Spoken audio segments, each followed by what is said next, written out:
And welcome back. Keeping an eye on those pivotal U.S. elections. And of course, there's concern the world over in terms of who wins here, because inevitably it does have an impact on what happens to geopolitics the world over. So we are keeping an eye on this as well. Our panel this morning, guests joining us to talk about this unfolding situation in the United States.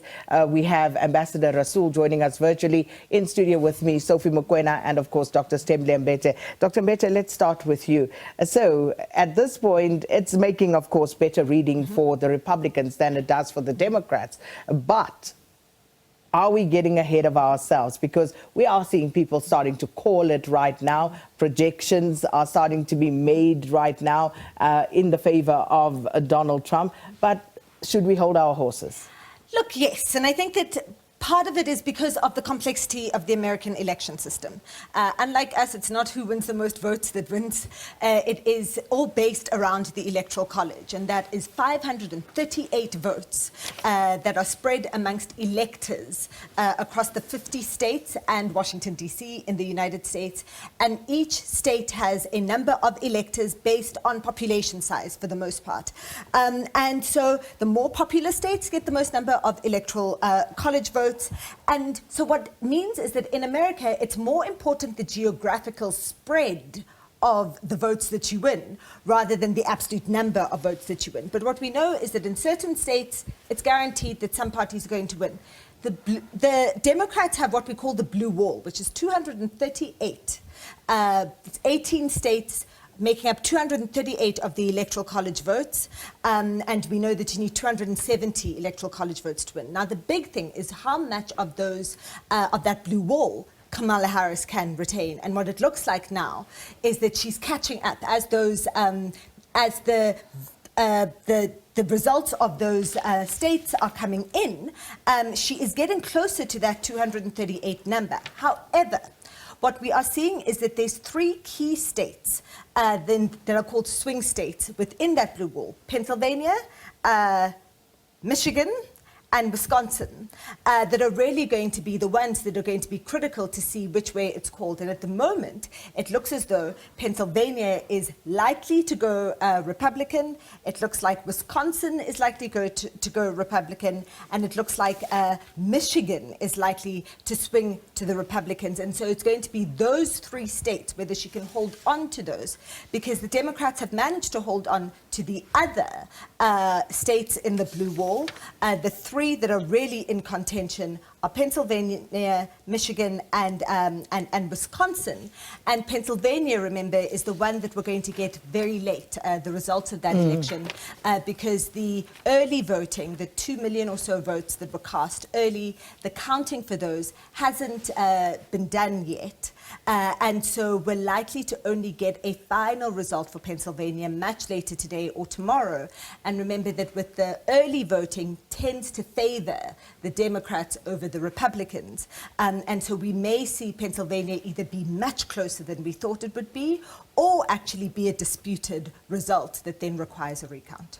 And that, of course, is another factor, Ambassador Rasool, because if we look at what happened in 2016 when Donald Trump won the election, he managed to flip that Rust Belt. He turned it red. And, of course, Biden turned it back blue in 2020. So from what Dr. Mbete is saying, these are the projections, the early projections. But for Kamala Harris to win, she has to keep them blue. Absolutely, but the chances are receding, as Dr. Mbete says, and I think that the economic factors that I spoke about earlier are going to be more determinant than the kind of cultural issues that traditionally have their binary support in the United States. I think this is based on who can take on China, who can keep out immigrants, who can protect the U.S. markets globally and domestically. And so I think that we are dealing with a situation in which Kamala Harris is relying on the Rust Belt blue line or blue wall, but I think it may not be, with almost 90% of votes cast, it may not be the kind of bulwark for, against the Trump victory. And Sophie, you know, again, Americans seem to be war weary. at this point, and they're starting to look as a whole, as a nation as a whole, differently at the sort of war efforts that the United States has been involved in, particularly from an economic perspective, given the hardships that people generally are facing the world over. They are looking at these things very differently from how they would have previously, or maybe they didn't care previously, but now it is an issue. Well, you are correct. I think if possible, listen to what Donald Trump said last night after he was able to cast his ballot in Florida. You got a sense then that he was very confident. He knew that there were issues, particularly in America, where people felt very strong. Perhaps let's take a listen at what Trump had to say, economy, democracy, and security. And these three issues speaks to the current conflict. The money that you spend in these countries, democracy, you bulldozing, you don't listen to people. And then security also, you are becoming an enemy to many countries. Let's take a listen, perhaps.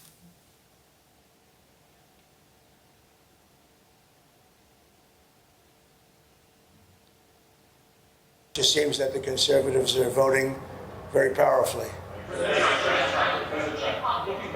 Just finish it up. No, I feel very confident. I have felt. You know, we went in with a very big lead today, and it looks like Republicans have shown up in force. So we'll see how it turns out. But it seems that they have really shown up in force. I just got a call from Dan Patrick in Texas. He said they've never seen anything like it. It's been very good. Looking back, is there anything you would do differently about your campaign? Do anything you regret about how you ran this campaign? Look, regrets. You always have regrets. I can't think of any, to be honest, to use her expression. I can't think of any. Look, I ran a great campaign. I think it was maybe the best of the three. We did great in the first one. We did much better in the second one, but something happened.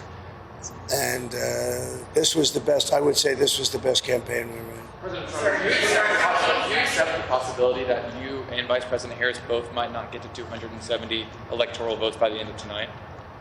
It should never happen. A thing like that should never happen. This election should be over. They spend all this money on machines. And frankly, if they'd use paper ballots, it would be over by 10 o'clock. And by the way, the paper ballots would cost 8%. It would be 8% of the cost. If they would use paper ballots, voter ID, proof of citizenship, and one-day voting, it would all be over by 10 o'clock in the evening.